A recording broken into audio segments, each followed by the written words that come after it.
Hey everybody, this is Matthew Soltiziak, and you're listening to Not the Same Old Lions podcast, part of the Minute Media Podcast Network.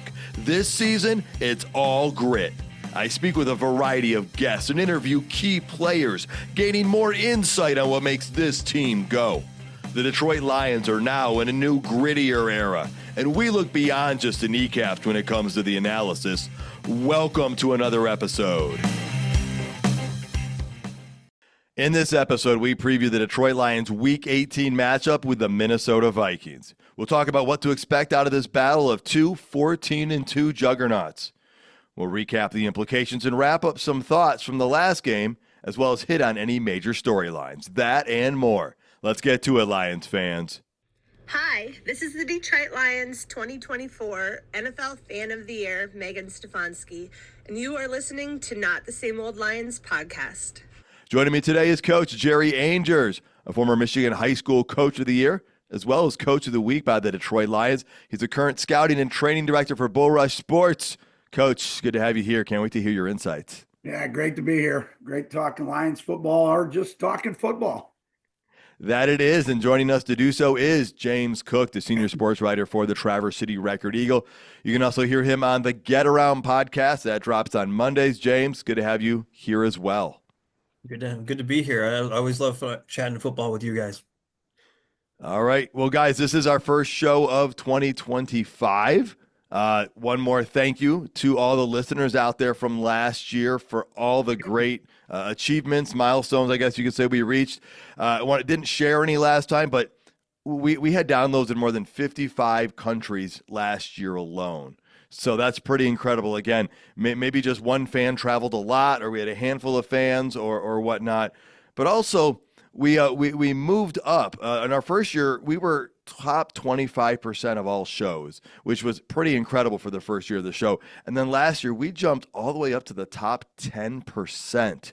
So thank you guys so much for listening. We appreciate all the love. One little update we have done. And we're probably about a year and a half late on this, guy, so that's on me, and I apologize. But we finally have a dedicated Twitter page instead of just me tweeting stuff out. So, folks, if you would go look for us on Twitter, and it's at NTSOL Podcast. All right, that's our new Twitter handle, at Not the Same Old Lions Podcast. So find us there, follow us. Would love to get some more interactions going on that account there. Okay.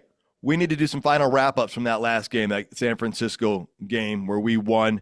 James, what do you want to start us off with?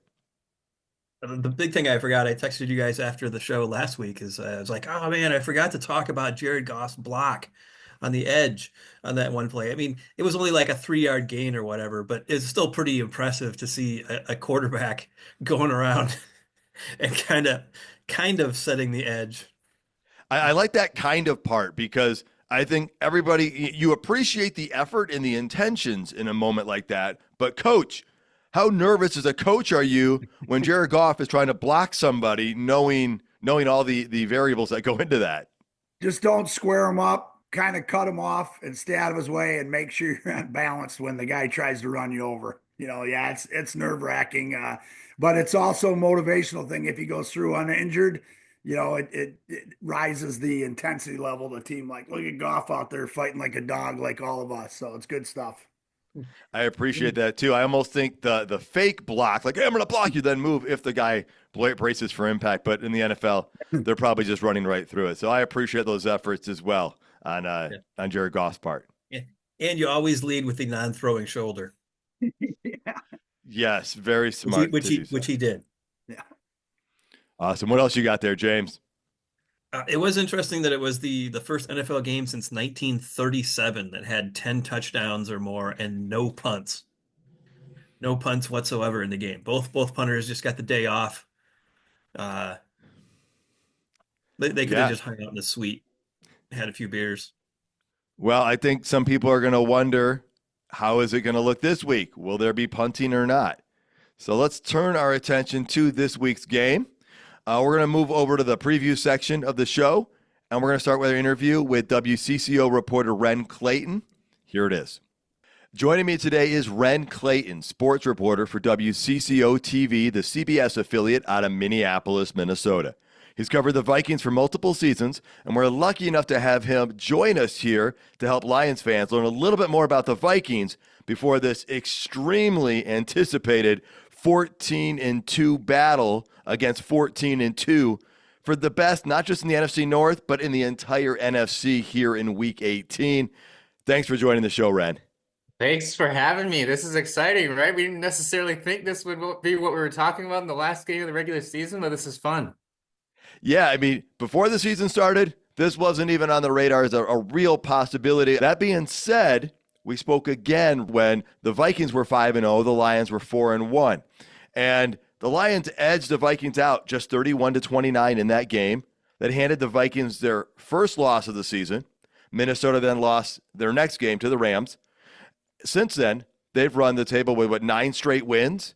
And so Yeah. I know you adjusted your calculation after that 5-0 start, but even after that, did you really expect something like this?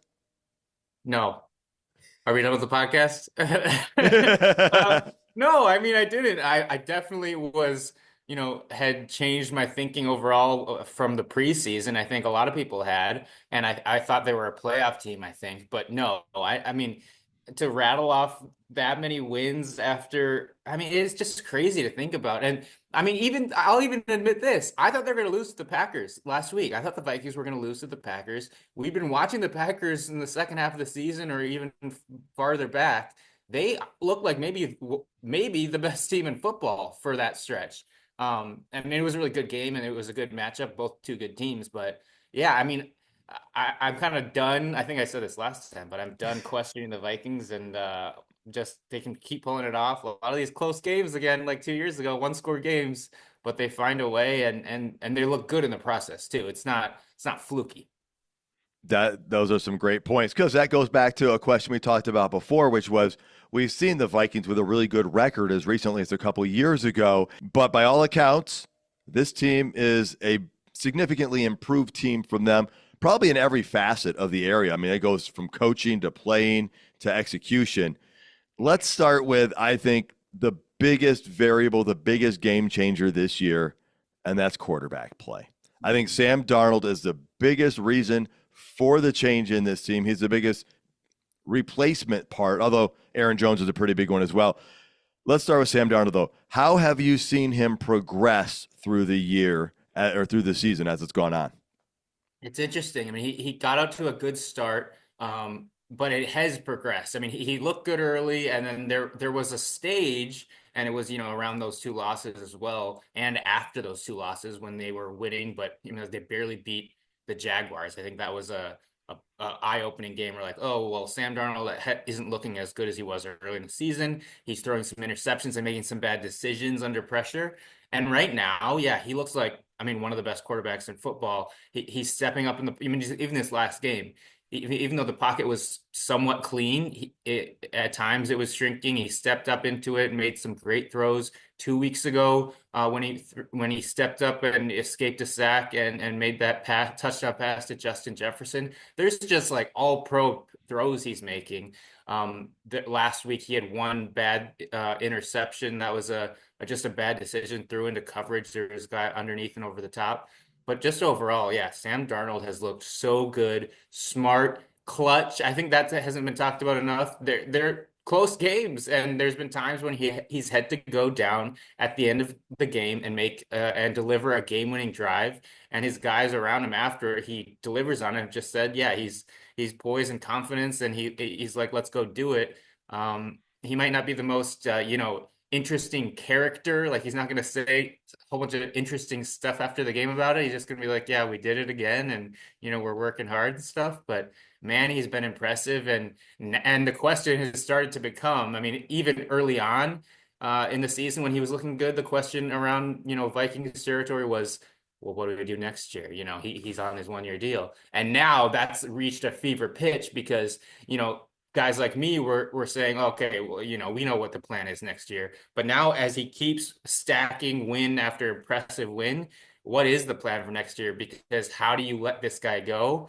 That's going to be an interesting thing, but a discussion for another time, probably. All right. Well, let's stay with something you just said. You said Sam Darnold has been making some clutch throws. And I don't want to answer the question for you. I'm wondering if that might be the answer though. But the Vikings are not strangers to having good quarterback play with Kirk Cousins there. But what is the difference that you've seen? It's only a 1 year sample, but this season with Sam Darnold to what Kirk Cousins provided for the Vikings. And is Sam Darnold playing at a different level, or is it just a full team effort, or is it a combination of things that is making this team so good this year? Yeah, to answer the gist of your question, I just think he's playing better than Kirk Cousins was playing here. At times, Kirk Cousins looked really good last year, the year before, but there were times, especially late game, when it wasn't necessarily that Cousins was falling all over himself and having terrible performances like in the fourth quarter, but Sam Darnold is making some big time throws that you could argue Cousins wouldn't even decide to throw the ball there. I like last game in the fourth quarter they were up and there was a throw sort of a crosser to Jordan Addison deep layered into the deep secondary, just stepped up and threw that ball into fairly good tight coverage, and that's a throw like Kirk Cousins is not making. Addison made a great catch on it, and that extended the drive. There's throws like that. He just is playing with so much confidence, and I feel like he thinks he can make every single throw. And it's just a matter of if he's going to try to decide to do it. Obviously, he has one of the best pass catching rooms in football. We know that. But yeah, I think it just if you're comparing Cousins to Sam Darnold, even Cousins from last year and at his peak maybe 2 years ago, not like this year, but Cousins was really good. But Sam Darnold's just playing better than I think Cousins ever did in the Vikings uniform. And that's the biggest difference. Obviously, yes, the overall team is better too. Defense, we can talk about that. Yeah, and you're right. That brings up that fever pitch question of what does next year look like. But before we get there, we still got to finish this year off. And you brought up the receiving core. Everyone talks about all the weapons Jared Goff has because he's got quite a few.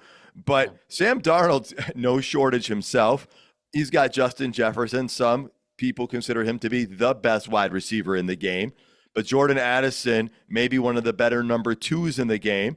TJ Hawkinson is finally back from injury, and we are seeing him, I would almost say, pick up where he left off. Aaron Jones has been great in the receiving game. You've got a guy named Jalen Nailor, who's a significant contributor in the receiving game. So who do you stop? I mean, you can't go much deeper on any other team than this with a wide receiving and tight end core. It's funny because we've seen when teams go all in on slowing Justin Jefferson, and it never quite works because oftentimes he's able to at least draw like some deep pass interference calls. There was a couple games though where he wasn't getting many catches, but when they go all in and really limit Justin Jefferson statistically, his catches are low, his yardage is low. At least two other guys explode. Like we saw that one game where Jefferson was pretty quiet and Hawkinson had a huge game, his biggest game of the season since coming back. And Addison had, a career game, a massive game with multiple touchdowns and catches. It's hard to do. And we even saw Jalen Nailor last week with another good performance. He kind of struggled in the middle of the season. He had some drops and stuff. He started well because Addison didn't play the first game. He was in a rhythm, then didn't play as well. Naylor didn't. He had a bad muff punt too. And he doesn't get as many opportunities, obviously, because he's the number 3. But yeah, he looks good too. I'm interested to see what happens as the playoffs go on with TJ Hawkinson because he hasn't. I mean, he's had he's done everything right. He hasn't just gotten the ops that I'm sure he wants just because there's so many mouths to feed. And Sam Darnold really is he doesn't have favorites. Obviously, I mean, he has, Justin Jefferson to always go to, and you can throw to him when you can't throw to other players in certain scenarios. But I would love to see a massive game from TJ Hawkinson with, 2 touchdowns and 150 yards. We haven't seen him explode. And yeah, I mean, who do you stop? You have to start with Jefferson and then hope from there. But we'll see. I mean, neither the Vikings or the Lions pass defenses are necessarily like, that great.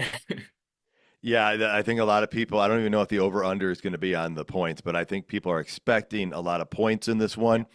I also attribute the improvement of the Vikings offense is to the improved running game. We've talked about that before the season started, even at week 5. I'm not surprised by what Aaron Jones is doing here. I expected him to give this offense a big boost. This is probably their best running game in 3 years since Dalvin Cook was healthy and younger, maybe 4 years. I don't know for sure, but that also gives a whole nother dynamic for the offense and takes a little bit of pressure off Sam Darnold. Anything to add on the running game and how they might use that against the Lions? Yeah, I mean, Lions also have a good run defense. We know this. It's kind of funny how similar the two teams statistically match up as far as team stats. But yeah, I think the Vikings really love what they've gotten from Aaron Jones, and like you said, it's been a drastic improvement. Cam Akers has been really good since they traded for him midway through the season. He had a touchdown this past game, as well as the game-sealing catch out of the backfield that extended the drive and ended the game. Aaron Jones was banged up a little bit, didn't really play in the fourth quarter last week, so we saw some Ty Chandler who's kind of fallen out of favor. Apparently, it sounds like Aaron Jones will be good to go this week. But yeah, the Vikings also haven't been great as far as still accumulating a good rhythm on the ground. They've gotten stopped a lot and just went to the pass. But when Aaron Jones explodes, then you can really see the difference. You see him bounce outside and do that stuff that he's done for years in the NFC North. And so he's definitely a valuable weapon, and they really love him in the room. Aaron Jones said last week, I mean, talking about the Packers, he said this is the most fun he's ever had playing football. So that's something to consider. That it gets said and people their ears perk up. But yeah, it's all kind of working out as far as the run in the pass. The Vikings would love more production in the run game, though. We know this. Yeah, well, not a surprise that he's having so much fun after he beat his old team twice this season. And I believe his longest run may have been a bounce to the outside against the Lions, or at least one of his longer runs, the first time these two teams faced off. So let's switch over to the defense. You've already alluded to it a little bit. Brian Flores still has his defense playing well. What do you think the strength of the Vikings defense is, and who are the two players that Lions fans should probably keep their eye on that might be the most impactful for the Vikings? I have to say Andrew Van Ginkel. If I have to pick one player, I'll start with him. I mean, he's just always causing mayhem. He's so smart. He knows when the screen pass is coming out, and he knows when to pull his rush back and drift it over to the side and intercept that screen pass. And he's a sack getter. He's so good. And then the other guy, which I think is kind of one of the big keys to this game, is Blake Cashman, inside linebacker. He's got the green dot. He runs the defense, and he didn't play last time these teams played. He was injured, and he didn't play those two games, actually, the Rams and the Lions. The only two losses the Vikings have had all year, Blake Cashman from Eden Prairie, Minnesota, has not played it. He's been so good. He's having a career year. He bounced around before this, right? He started with the Jets and played one season last year with the Houston Texans. He went to the University of Minnesota. Before that, he was from here, from Eden Prairie, like I mentioned, but he's having an amazing year. And his biggest contribution is the pass defense. That middle of the field, he takes up so much space. He's fast laterally backwards. And we know that, like, Amon-Ra St. Brown loves to catch passes over the middle in the middle of the field, and he did that against the Vikings last time, and it hurt the Vikings, and ultimately, we know the Lions won that game. I think that's going to be a huge factor in this game, having Cashman back. He's playing as well as he has been all year, which has been, as I mentioned, his best season of his career. And right next to him, the other inside linebacker, Ivan Pace, who just came back last game. He was out for 4 weeks on the injured reserve with a hamstring. He's back now too. Just having everybody healthy and up the middle. We can talk about up the middle in baseball. You want a strong core, center field, shortstop, catcher. Up the middle right now for the Vikings is looking really good, especially with Blake Cashman heading everything up. All right. Well, I remember Andrew Van Ginkel in that first game, and he did seem like he was everywhere. Yeah. And Cashman is leading the team in tackles despite missing those 3 games. And so I think the other thing you talked about might be one of the biggest strengths of your defense is the healthiness of your defense, because getting all those linebackers back helps quite a bit. So let me ask you this then. What is the biggest weakness you think on this Vikings team?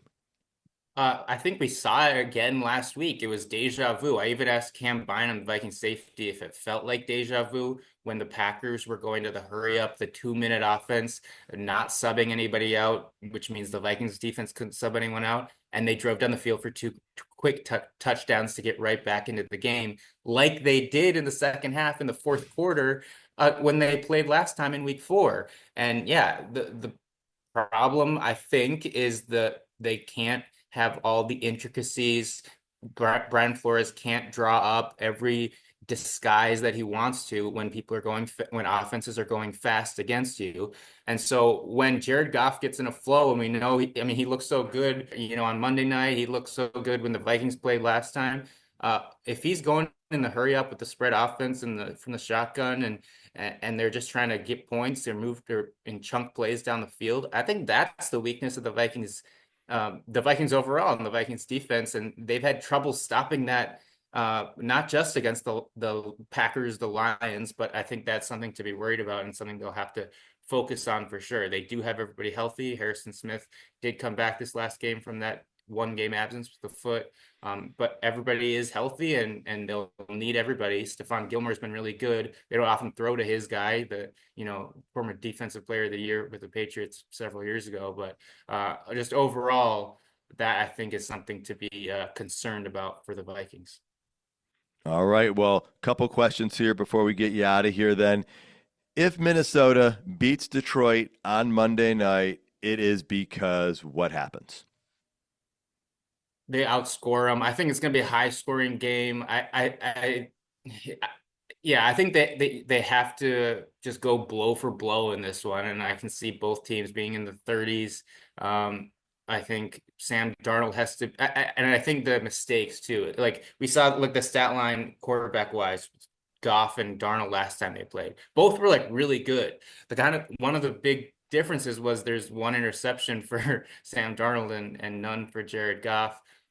There was that turnover late. I think it was the scoop and score the Vikings had late in the last time they played.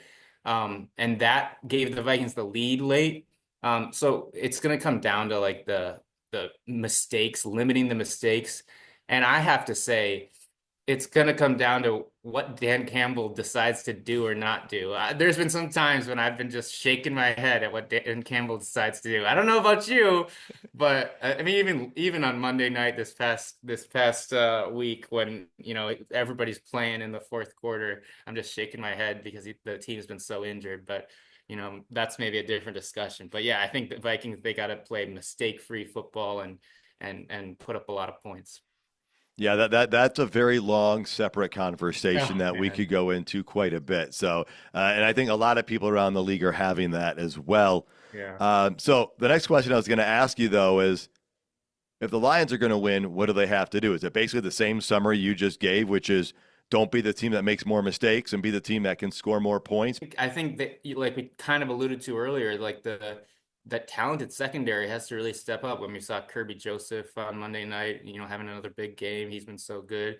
I think those guys, those secondary playmakers, they need to keep making plays. There's been times every once in a while, like we mentioned, Sam Darnold will throw a bad pick and into coverage. They got to take advantage of those opportunities because every once in a while they could be there. Like if Vikings have to make sure that they don't occur, those opportunities don't arise. But if they do, the Lions have to make the most of them. Who knows? Return another one for a touchdown.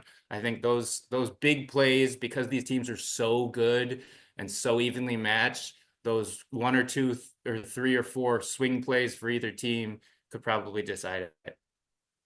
All right. Well, then I guess, do you have a prediction? I know we said we're never doing predictions again based on the way our preseason thoughts went, but do you have any prediction on this final game?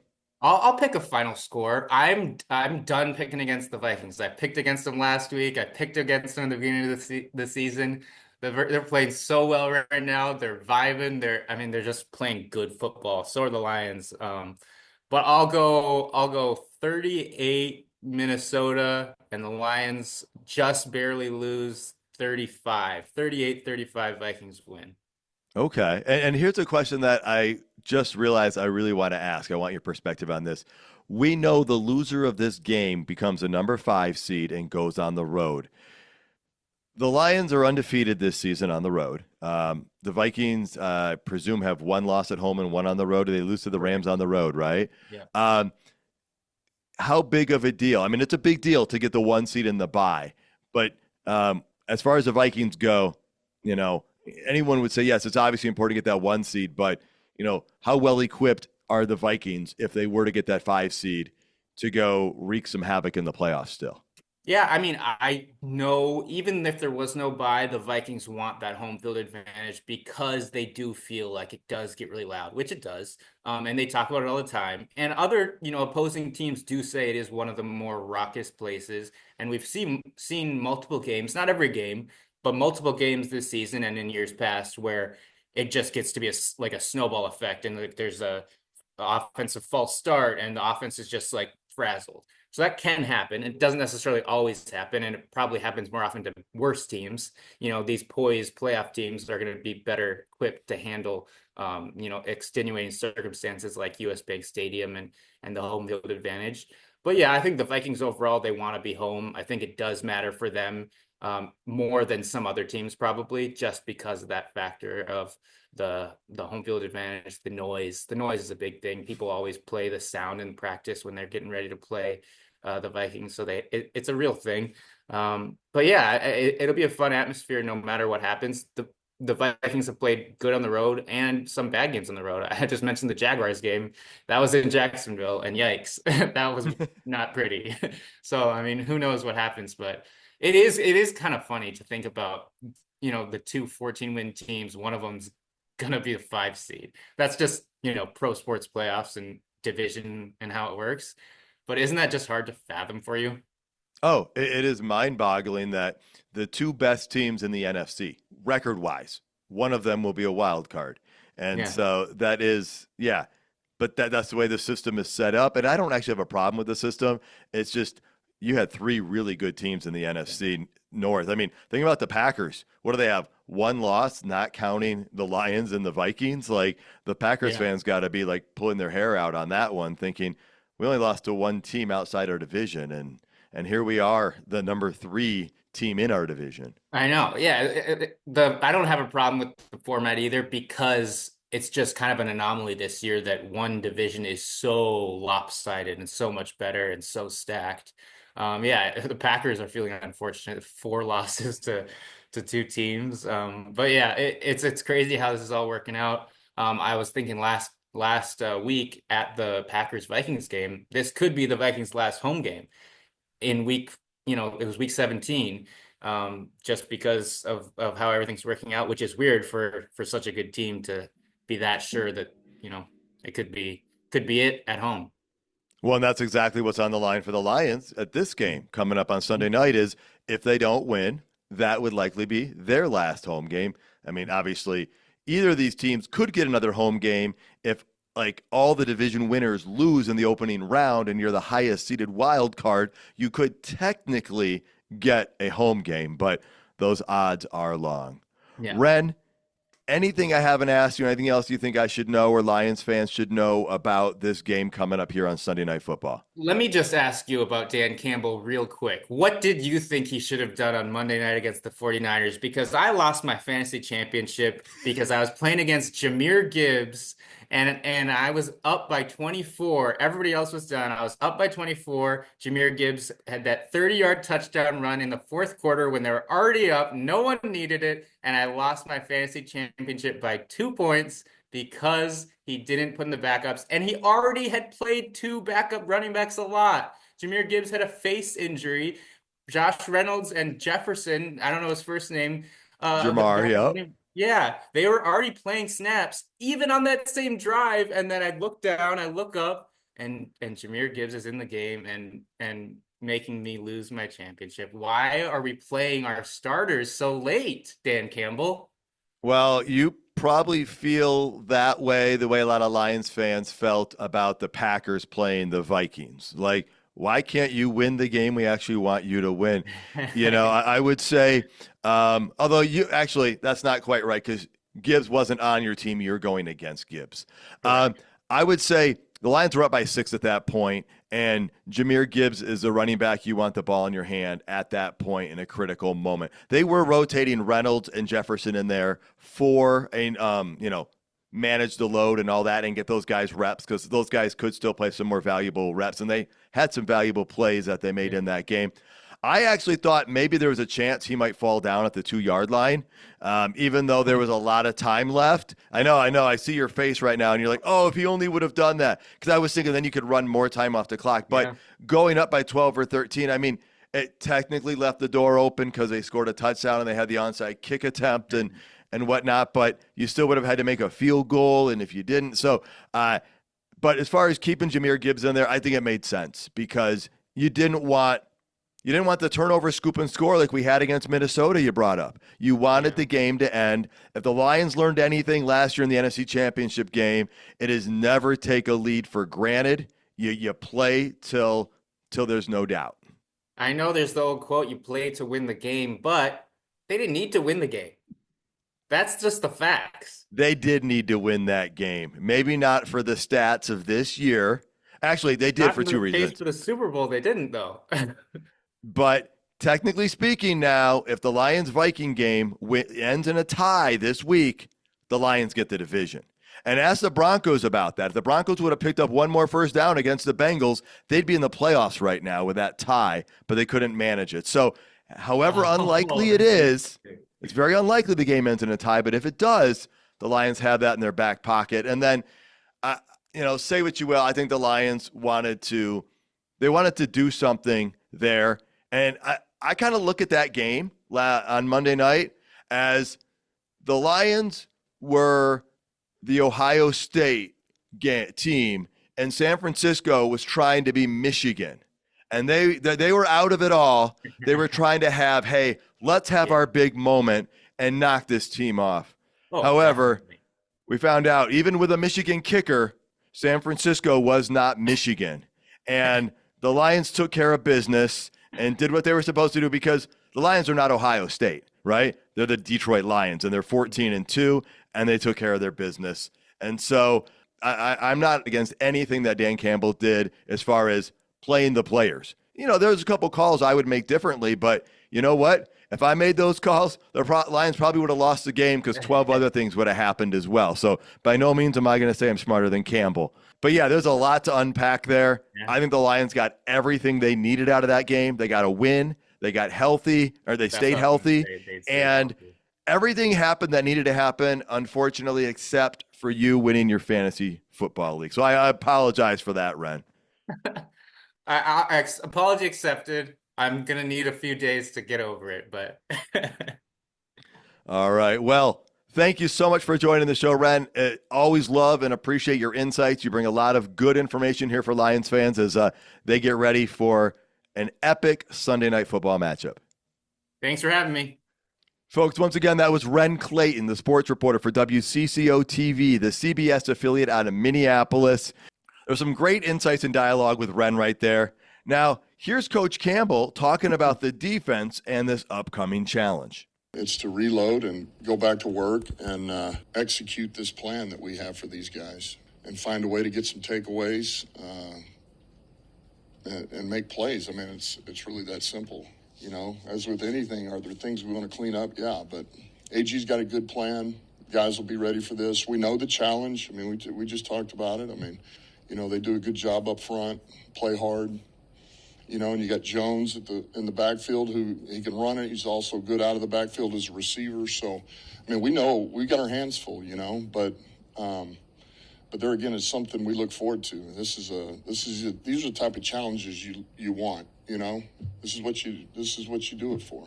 Okay, guys, it's time for us to get to it, and there's no sugarcoating this one at all, right? The Vikings come in hot. They're a great feel-good story with an amazing season thus far. The Lions have just shown how good they are week in and week out getting the job done, but they are banged up at a historic level on defense. So what are we expecting out of this battle? Well, it's going to be the Vikings offense and the Lions defense to get us started. Ren gave us some great insights. Coach, what impresses you most about this Vikings offense? Well, let's talk about last week alone. Darnold went 25 of 26 under 10 yards, right? 194 yards, 7.5 yards per attempt. He was his release time was 2.37 seconds. Okay. He was 4 for 5 over 20 yards. All right. Now, They have Coach, nobody giving up. No. Yeah. when you talk about his release time, you said it was 2.24 seconds. 2.37 seconds. So he's getting it out quick. What's the average? Like, how Yeah, fast yeah. is that? There's, anytime you're in the low twos and stuff like that, it's really good because you got to think about a defensive lineman coming off the line of scrimmage trying to get to a quarterback. And he's basically reading his passing, he's getting his key reads right away and he's getting it out so that we can't get any pressure on there.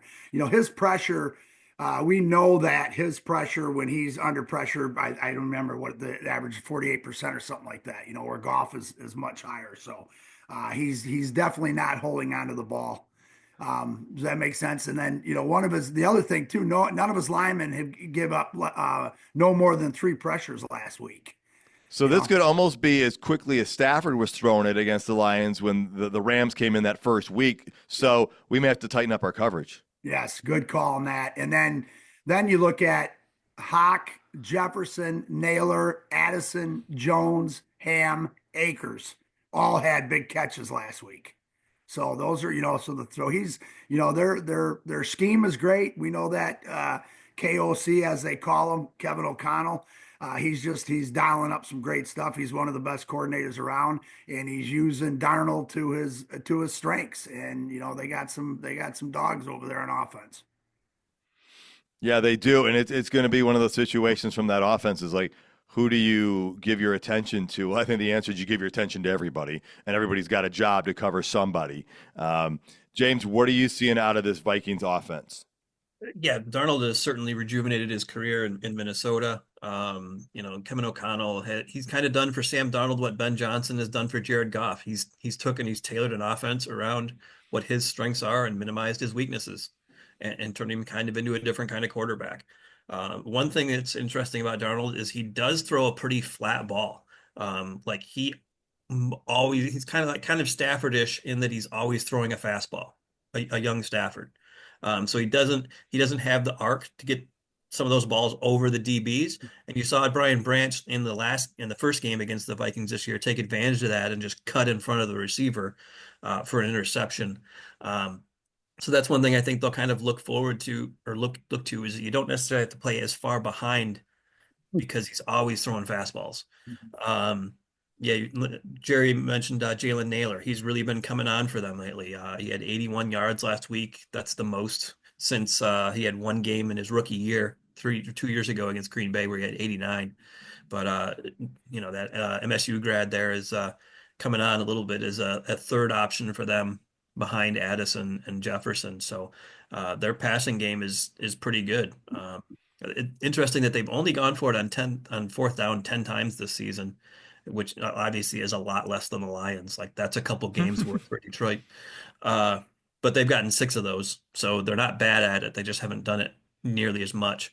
And then if you remember last week, if you remember last time they played the Vikings, they did that thing at the end of the game where they hacked the rule book to get an extra free play, where they intentionally got called for an illegal formation.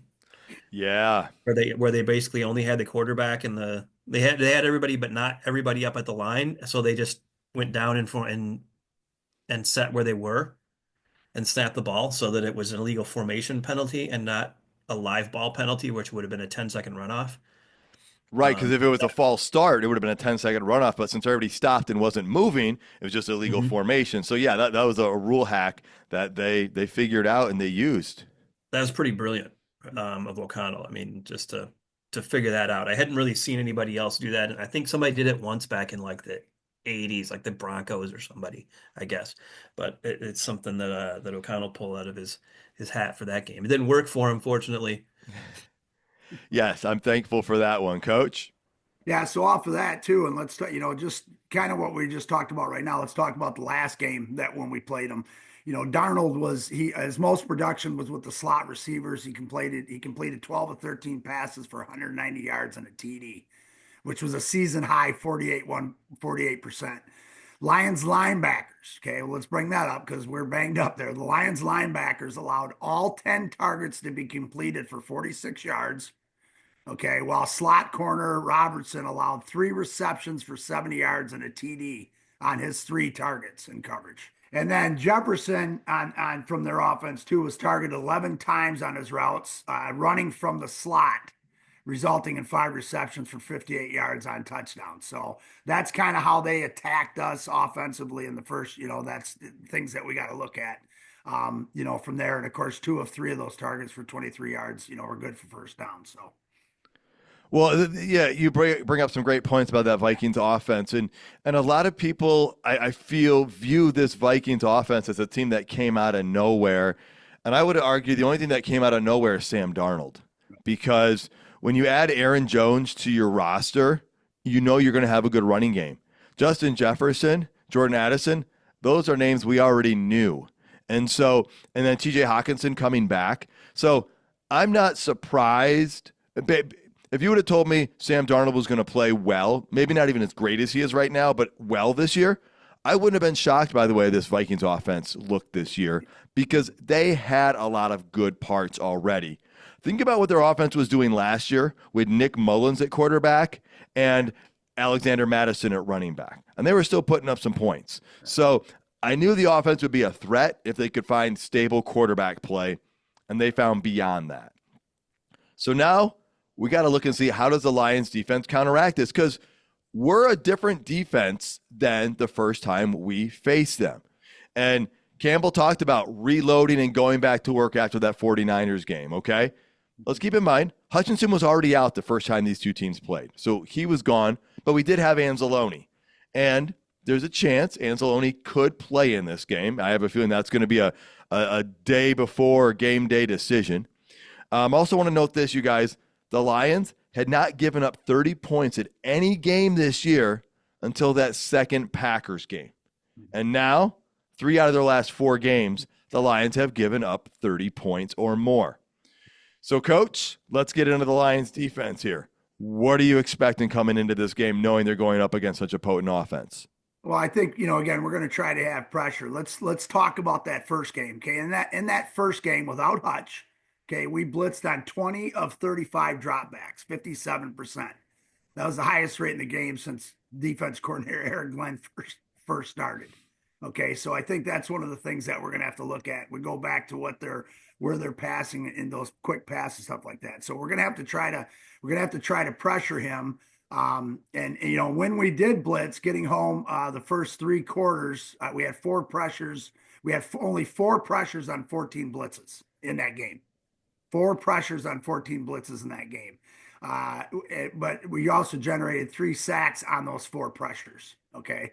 And those were in the fourth quarter. So I think that's one of the things that we're going to have to try to figure out how we're going to get pressure on him. Last week, there was no pressure on him. He had a clean pocket. I can't remember the percentage. It was so high last week. And look what he did to the Packers. So, that's the biggest thing is, how much pressure are we going to put, the man coverage concept, as well as trying to get pressure on him to make him, check those check down routes. And then we have to rally around those. Coach, so let me ask you on that. Like, we saw the Lions, one of their blitzes last week, they sent 6 guys, and it all just got bunched up in the middle and didn't get through. But you're exactly right. Getting pressure on Darnold's going to be important. And as you talked about with that quick release, you might see some tighter man coverage as well being played.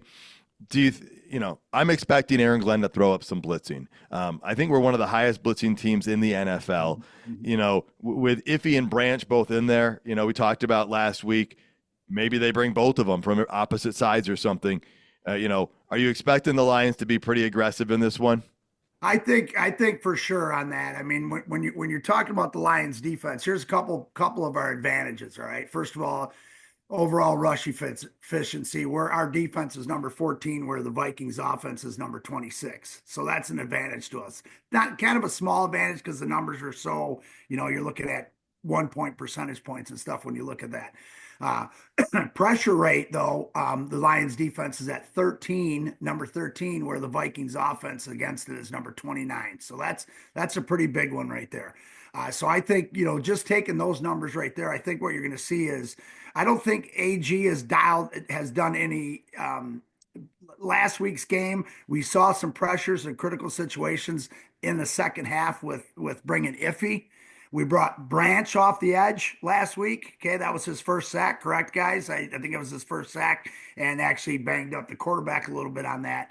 So I think you're going to get some more high end blitz concepts, scheme blitz concepts, where you're going to bring guys off the edge, two guys off the edge, and drop back into coverage. Whether it's a D lineman or stuff. Talk about the Houston game with Houston dropping back. Talk about the Houston game with I think we had Levi and McNeil drop back. So I think which are zone blitzes, guys. So they may still bring five, but it may not be, the front three and two outside backers or press guys. So I think you may see, five in that situation where they come, but they're going to drop D linemen. So I think that's one of the things we're going to see. I just believe we got to use more of those speed guys, because I just already talked about him throwing at 2.37 seconds last week, releasing the ball. So I think we're going to have to go with more of the guys off the edge and press the pocket with the D ends, if that makes sense. And I think you'll see a little bit more games, tackle and twist, just because we have to get Darnold off his comfort zone. And I think that's what's one of the things they're going to go after. That makes a lot of sense. James, what did you want to add about this Vikings offense? Well, I think a lot is expected Or of both the offenses Lions in this game. defense. Sorry about that. Yeah. Yeah, I think a lot is expected of both of these offenses, and Las Vegas expects this game to be a shootout. The over-under on this game started at 51.5, but went up to 57.5 at Tuesday night. It's settled back down to 56.5 today as we're recording. But that's one of the highest over-unders in the NFL in years. So Vegas is expecting this to be a shootout. The highest over/under in an NFL game since they started keeping like records on this kind of stuff in the early 2000s was 63.5, and that was a game in 2018 between Kansas City and the LA Rams. The Rams, who were led by one young quarterback named Jared Goff, won that game 54-51 against a first-year starting quarterback named Patrick Mahomes. Oh, I remember that game well. Yes. And so, yeah, all right. You hit the nail on the head about the offense there. So what's the Lions defense going to do to kind of slow this down? They've got to they got to find some ways to generate pressure somehow. And hopefully, having Reeves-Maben having one game under his belt, he plays a little bit better. He didn't look that great last week. But the whole Lions linebacking core, aside from Jack Campbell, didn't look great either.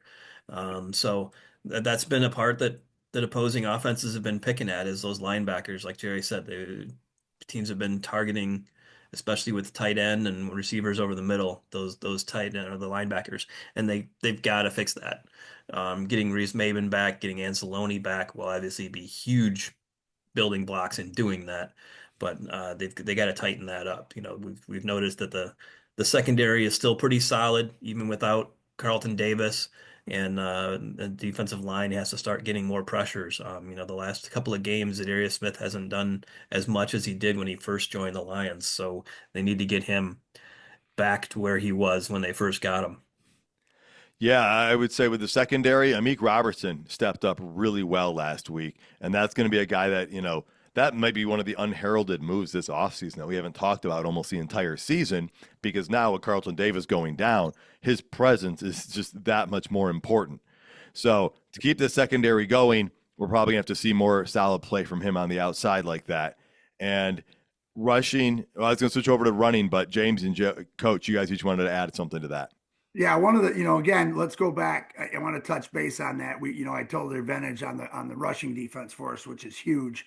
Darnold, he's thrown for 1,509 yards and 13 touchdowns when using play action pass this season.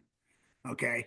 So, that's one of the things. If we can get them out of the play action pass, which that's what, AG is going to try to establish the run. We look at our two, I'm going to touch base on our two losses on offense because where we couldn't run play action pass and we had to throw the ball a ton. And I think that's one of the things the Lions, if they can get him into that behind the sticks, behind schedule on first down or second down to where it becomes a passing concept, that will help our pass rush too to get pressure on him. Does that make sense? And those are things that, that's when AG can start dialing up some things. When he can open his playbook up, Sam Darnold's a really good quarterback, second to Jared Goff, of course. That makes sense. James, what do you want to add about that? Yeah, to go back to the pass rush a little bit, Smith led the Lions last week with 3 pressures. Yeah. That's it. That's not a lot to have from your leading pass rusher, and nobody else had more than 2. So they definitely have to step it up on that. Whether it's just getting better performances out of those defensive linemen, or scheming it up better, or bringing some other pressure from other places. Yeah, I do think, and I don't want to discount anything, but I think there's potentially a chance that Zadarius Smith overperformed in the stat line the first few weeks in Detroit, which raised expectations to think he's Aiden Hutchinson, and which we know he's not. Everybody knows he's not. But yes, it would be good to see a little bit more out of him again. That being said, our front 4 is drastically different, and so we are gonna have to create stuff. Aaron Glenn's got to manufacture stuff at this point in order to create some mismatches. And one of those things, though, that they are still doing pretty well is that rush defense. And that's going to be big in this one. In that first game, the Vikings did have 139 yards on the ground.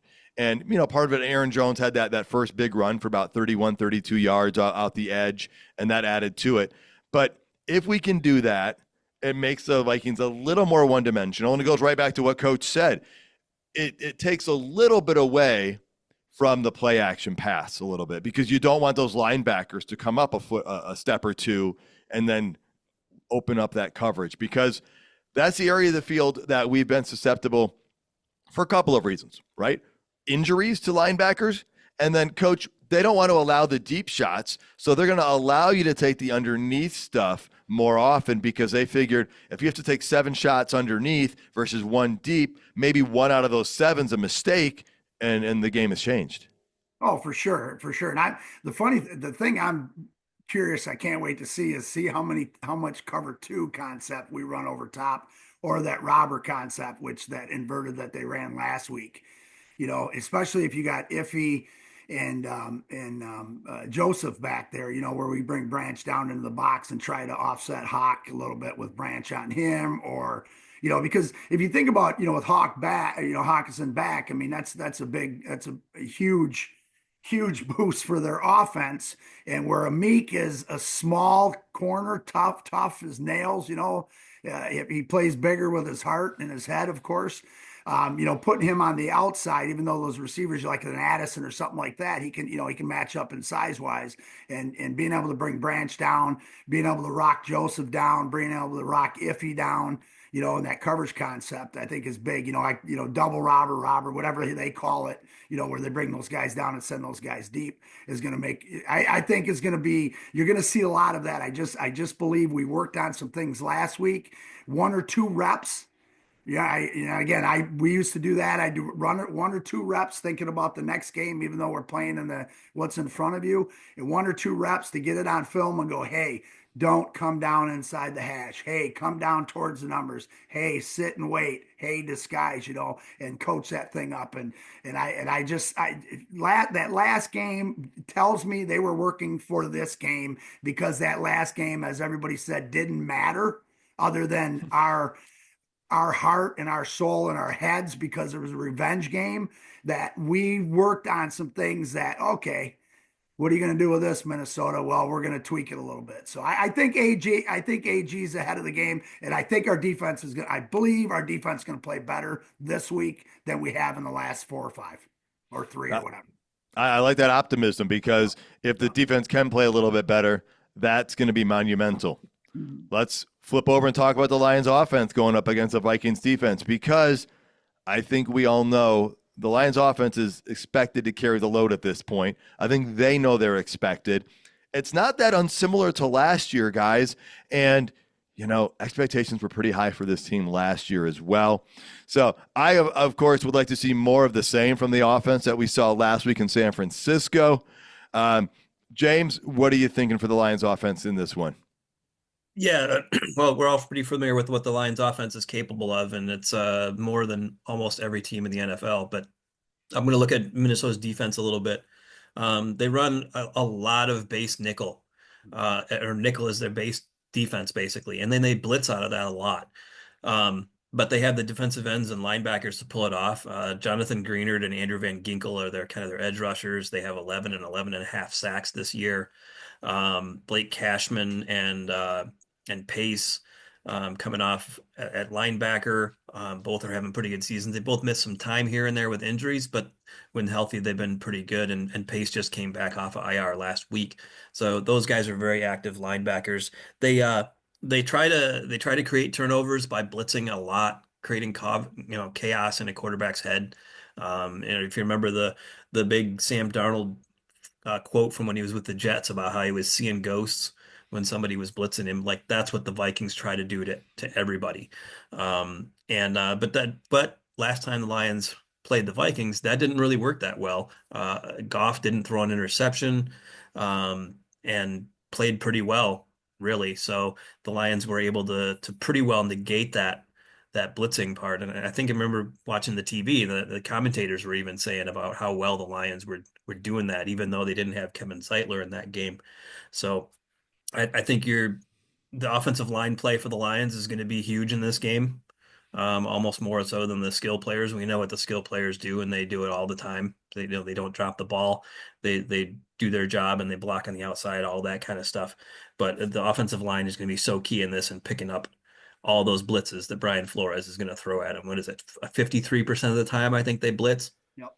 It's heavy. Yeah, I think I said the Lions were one of the most. I think the Vikings do even more. And you're exactly right. They're going to need to give Goff time to throw the ball.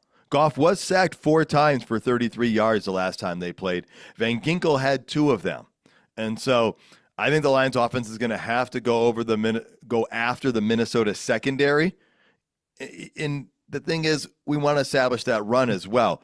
It's going to be complementary football for this Lions team. And that means offense as well. It means passing and throwing, because that's how we get it done. Now, if one area is not working as well, like there was a game, we had to go to screen passes because we weren't getting the running game going and dump off passes. But with Zeitler in there this game, that's a little different element. So that's definitely something that we're going to keep an eye on. That could be a difference maker in this one. Coach, what are you seeing?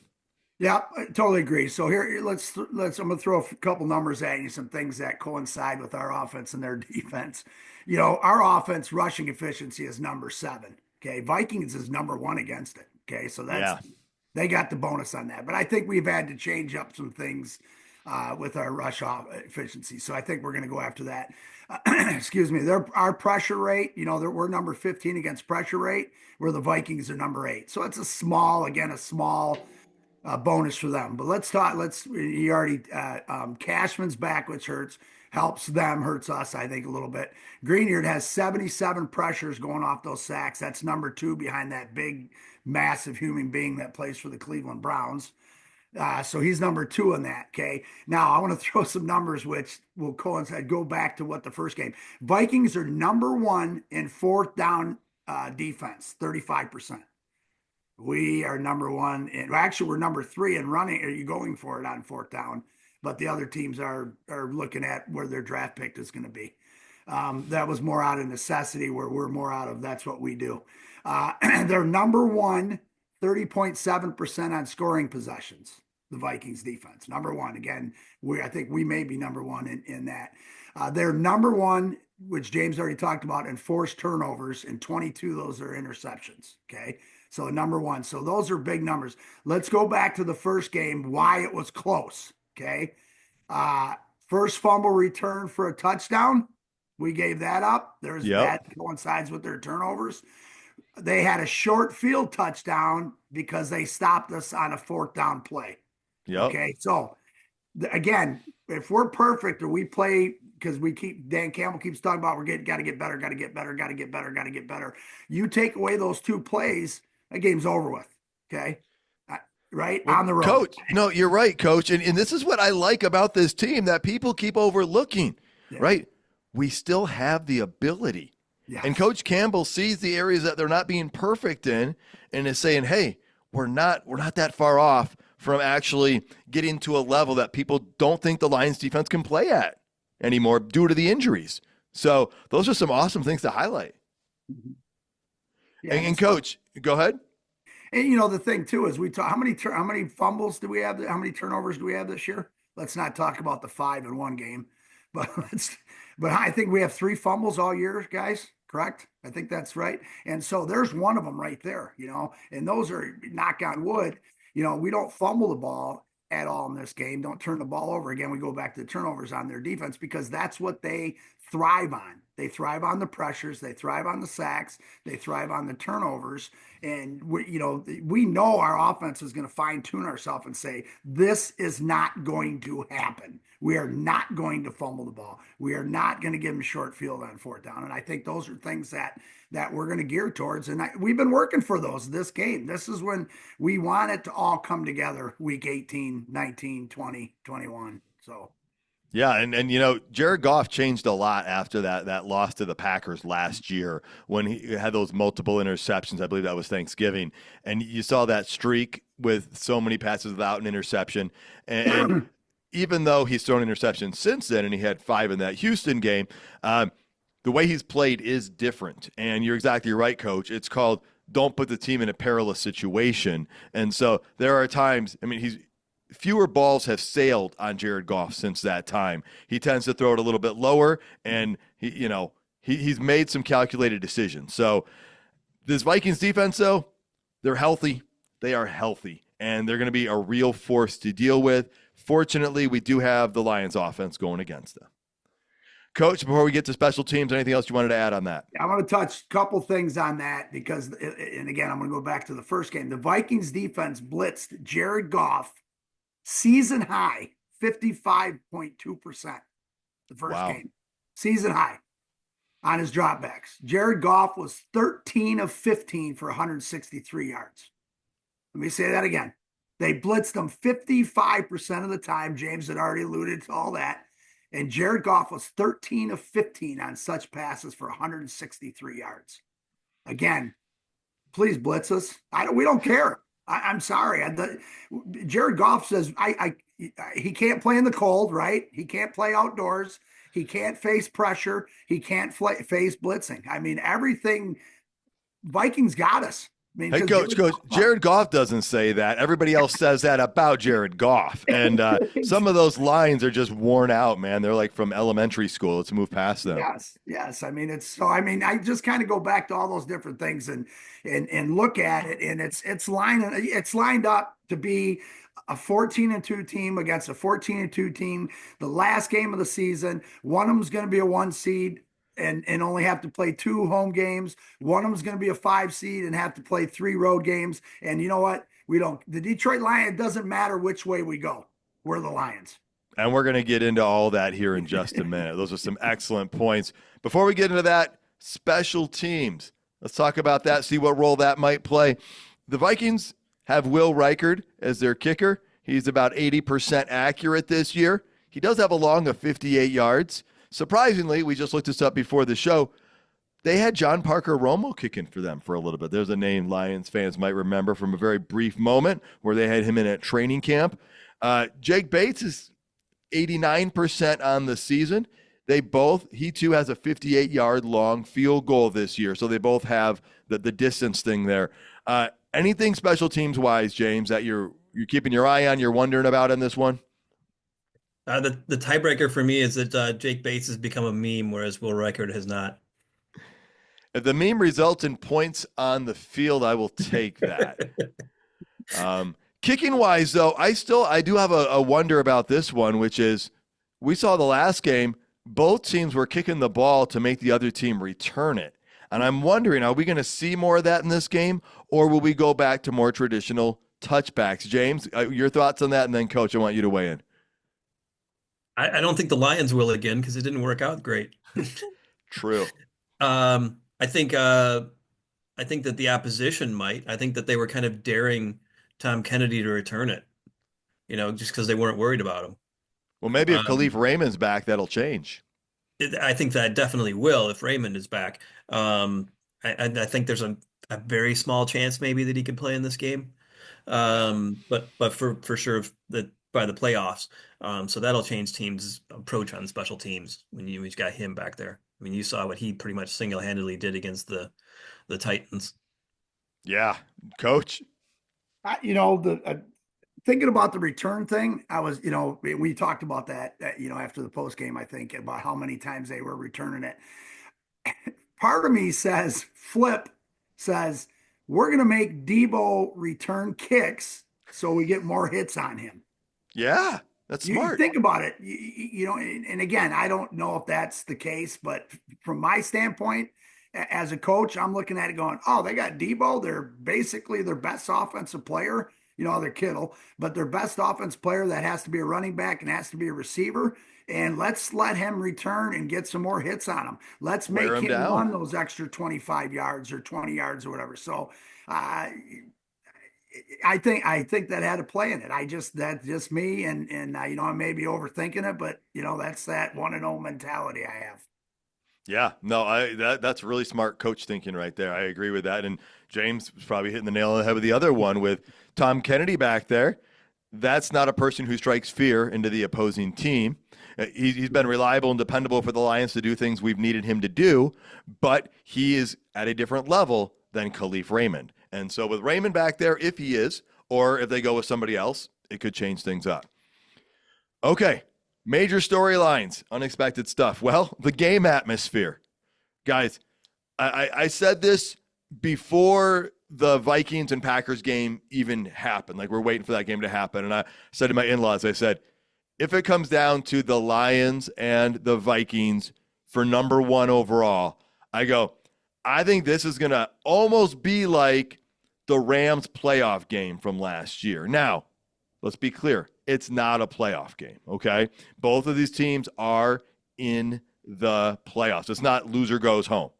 That being said, I expect an electricity there.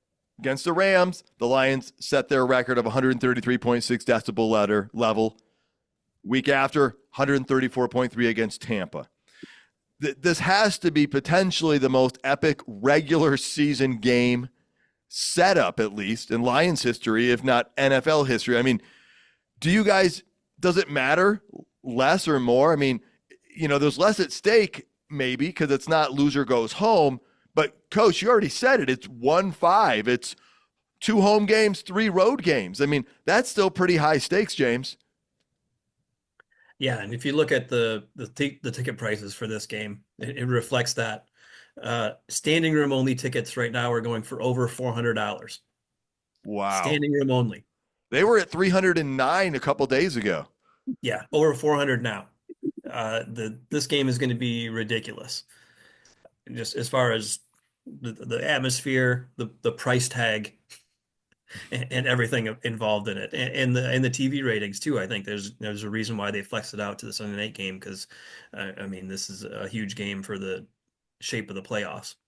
Yeah, no 14-2 teams have ever met. I mean, because obviously that would have, it's week 17 or week 18, right? 17 game schedule.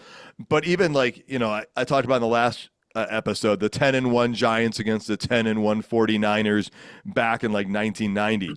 Coach, atmosphere, game, is this the biggest regular season game in Lions history? Or, I don't expect you to know every single game the Lions have played, but, just a general feel. And how does this stack up across the league?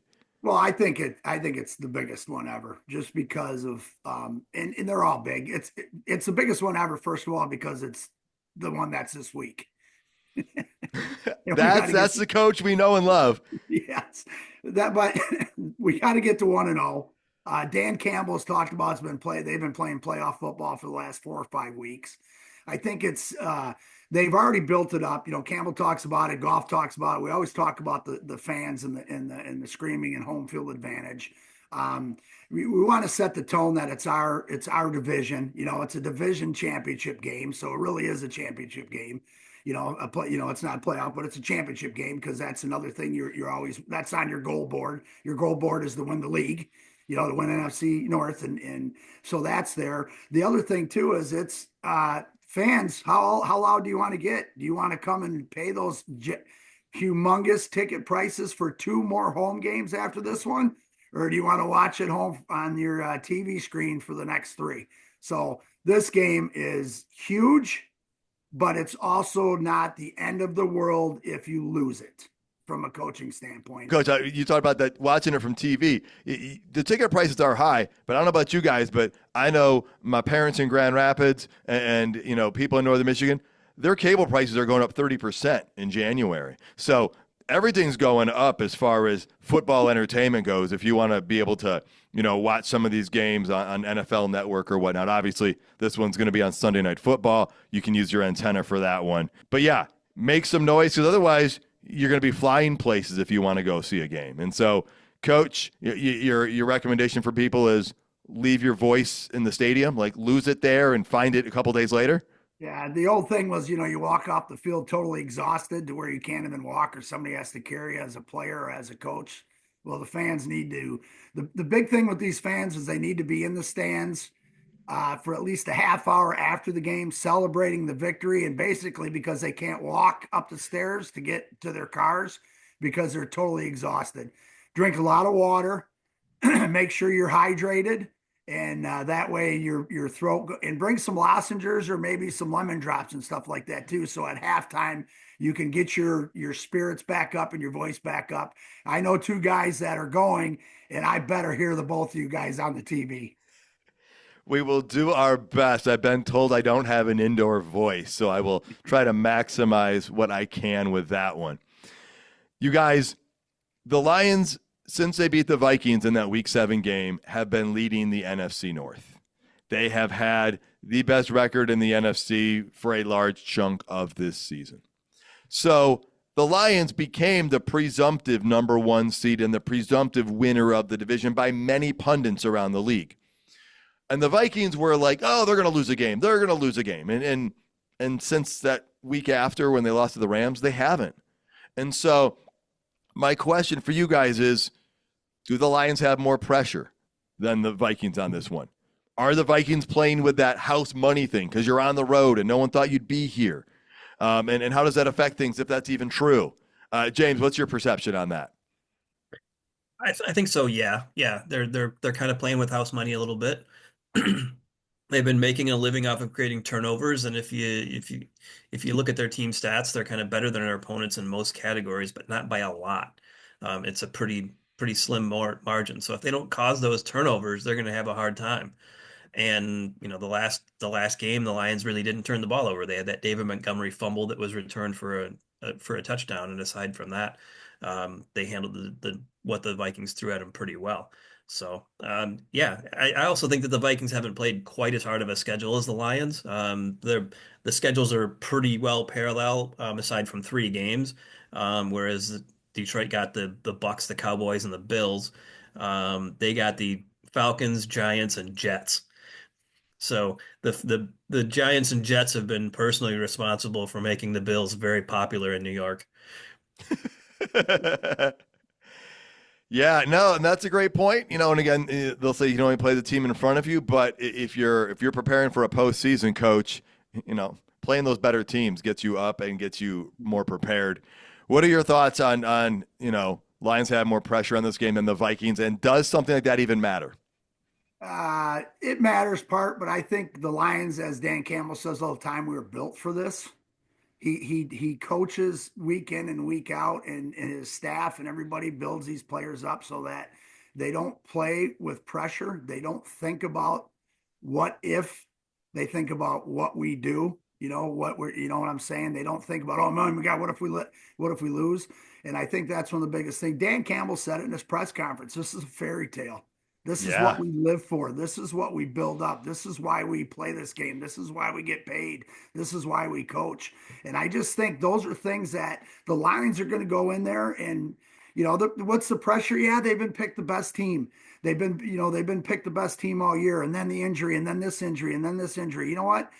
All these injuries, nobody thinks their defense can win. Nobody thinks they can win a big game, in this situation because of the defense and what we gave up against the Bills. So I think more pressure's on the Vikings than us because I just think we're built for this. And no matter what happens to us, we're going to be successful in the playoffs. Yeah, well said. And the line on the game is 3 points, which means you get 3 points for being at home. So basically, they're calling this one a draw, is what they're calling. And, going into this for the last couple of weeks, this was kind of like last year. I did not want to play the Rams in the first game of the playoffs. I just didn't want to. There was too much around it. I was like, oh, come on. Stafford coming back, and we need our first playoff win and all that. But then you went to the game and you watched the game or whatnot, and it was dynamic and it was electric, and the Lions did exactly what they were capable of doing, and it reset everything. And so going into this, I was like, just for the last couple of weeks, I just want it wrapped up. I don't want this pressure, right, as a fan. Even though if you told me you could have 2-14-2 teams playing, who wouldn't want to watch that football game? And so I think, Vikings fans were more excited looking into this than I was once they beat the Packers.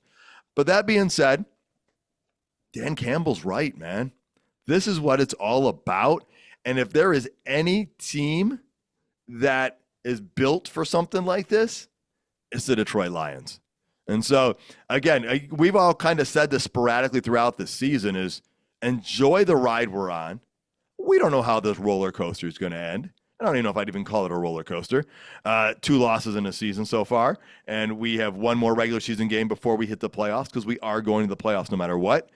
But it's been a lot of fun, and if there is a team that can overcome this adversity of these injuries, which, Coach, you talked about it, right? Everyone's, we're going to win it. The Lions are the team that's going to do this.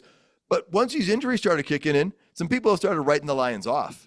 And so, we like hearing that because that gives you a little bit more, I don't know if it takes the spotlight off or changes the narrative on the outside. I don't think it affects anybody on the inside of that building because flowers or no flowers, they're not even reading fan mail until the season's over. And that's like when Coach Campbell said, hey, 13 wins, guys. Franchise record, we'll reflect on that later. 14 wins, guys. Franchise record, we'll reflect on that later. And they're going right back to what Coach said.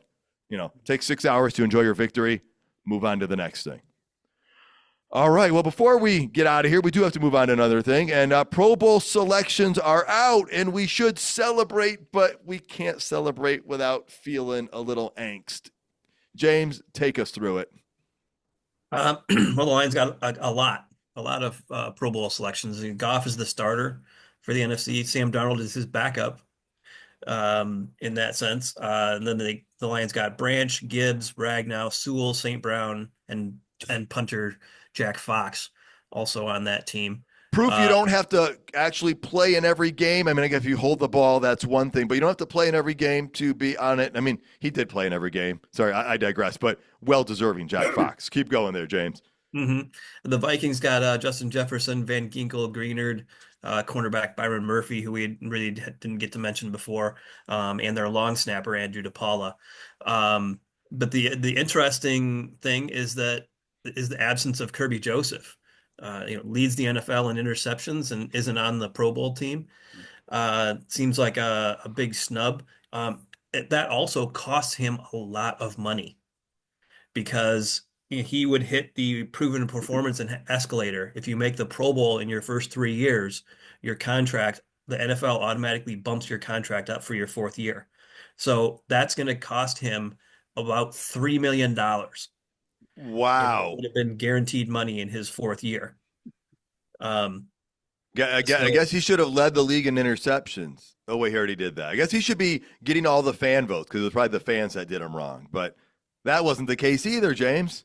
Nope, he won the fan vote too, I believe. He did. The Lions had more players even that won the fan vote because Ali McNeil still won the defensive tackle fan vote.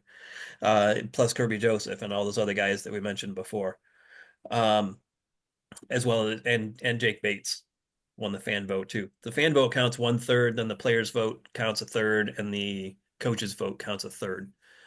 toward this. The Well, Lions received the most votes out of any franchise in the fan voting. so that two things on that there, James. One, way to go, Lions fans, right? To get out and vote. Vote early, vote often for this stuff. And two, it's not going to change the money situation for Kirby Joseph, but I hope the Minnesota Vikings feel his wrath on this one and he gets 2 more interceptions just to say, hey, y'all got it wrong. That's my hope. Coach, it's great, a lot of recognition, but it seems like one of the guys that some might even argue could be considered for Defensive Player of the Year, the way he's played, didn't even make the Pro Bowl. Yeah. Oh, totally agree. And I think Joseph is a team player again too. I think the good thing is these are motivational things for a guy like him because he's going to be anytime he's upset or mad, he just plays off the top. And I think this is going to motivate him. I think the other thing is the Detroit Lions have taken care of the players they love, taking care of the players that are the glue. And I think the Lions will, they may go back and redo his contract this year. I'm sure that conversation has been said. I'm sure that AG has brought him in and said, dude, you didn't make the Pro Bowl. You're not very good. Just to freaking motivate him. And those are things, me as a coach standpoint, that's something I would do. I would talk to him and say, hey, you're the best safety in my book. You're the best safety on this team. You're the guy that helps lead our defense. And please continue to do that. And I think it's going to motivate him. And again, $3 million is a lot of money. But the way that this franchise is run, he's going to be taken care of. Excellent point there, Coach, because they can do an extension on that if they want to or change some things up. James, what did you want to add and then go right into your ref report? Yeah, just one little tiny thing on the performance escalators thing is that you have to make the initial Pro Bowl roster to qualify for that. If you can't get put in as a replacement player in order to qualify for that. So so that's interesting. As far as the ref report, the Lions get the Brad Rogers crew again. They interestingly, they've called the Lions' last game of the season the last 3 years now. They had the Packers game in 22. They had the Vikings-Lions game last year, and now the Vikings-Lions game this year. He also reffed the first game for the Dan Campbell against the 49ers. Was that 3-4 years ago? Okay. But their crew calls fairly below average 46% penalties on the offense, 46% of their offense, and above average on the defense. The Vikings offense is the NFL's #1 beneficiary of automatic first downs via penalties this season. And the Lions defense ranks #2 overall in surrendering automatic first downs via penalties. I don't like those numbers, Coach. That's not a win for us in that category. No. The positive is that only 20% of those Lions of penalties have occurred on third down, whereas the league average for that is almost 32%. All right. Well, what's it going to take for the Lions to win this game? I'm going to say turnovers is going to be a key in this one. They played a role last game for both teams. I think it's going to play a role in this one. Coach, what do you got? There's so many different looks and things that we could talk about, whether it's sacks or penalties or hidden yardage or turnovers or no big plays or splash plays and things like that. The one I'm looking at, I'm just hoping we have a 201 point differential at the end of this game. Like it. I like it. That goes right back to Campbell. And that's the mantra he said a couple weeks ago. I don't care if we give up 700 yards on defense, as long as we win by 1 point. James, what do you got? What's it going to take for Lions to win? Well, they won by 2 last time, so if they cut that in half, I'm fine with it. Yeah, I think turnovers is definitely the pivotal thing. The Lions can't, with defense in the state that it is, they can't afford to turn the ball over. That they survived it against Houston, but that's when they were pretty healthy on defense still. I don't think that they can do that anymore. So they got to not turn the ball over and then hopefully create a couple of turnovers like they had 2 last week with the interceptions. So turnovers is the absolute most critical thing of this game. All right, prediction-wise, I said this last week. It didn't happen, but I'm going to go for it again. I think we're going to get a running back for the Lions other than Jahmyr Gibbs to score a touchdown this week. I just think either Jefferson or Reynolds is going to get in there. They both had some key plays in that last game. Jefferson almost willed his way into the end zone on one of those runs last week. So that's one thing I'm going to predict is a touchdown by a Lions running back other than Jahmyr Gibbs this week. Coach, you got any predictions out there? Oh man, I think we're going to win the turnover battle. That's my prediction. We're going to win the turnover battle. All right, James. I think Kirby Joseph's going to be motivated by the Pro Bowl snub and is going to get a pick to get him 10 for the season. I'm going to throw one more out there because some people have been dogging on Ford Field this year, saying it's not quite as loud. Well, not every game is equal. I'm going to predict loudness. Maybe we'll be lucky enough to get a false start by that crowd noise. All right, James, any final thoughts before we get out of here? All tapped out. All right, Coach, how about you? All good. I'm saving my voice for Sunday. There you go. I like that.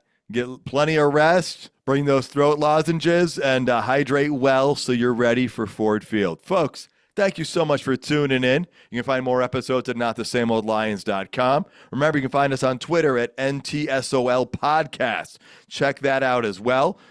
Follow us, comment on socials. Please subscribe regardless of your listening platform. And until next time, stay gritty, my friends.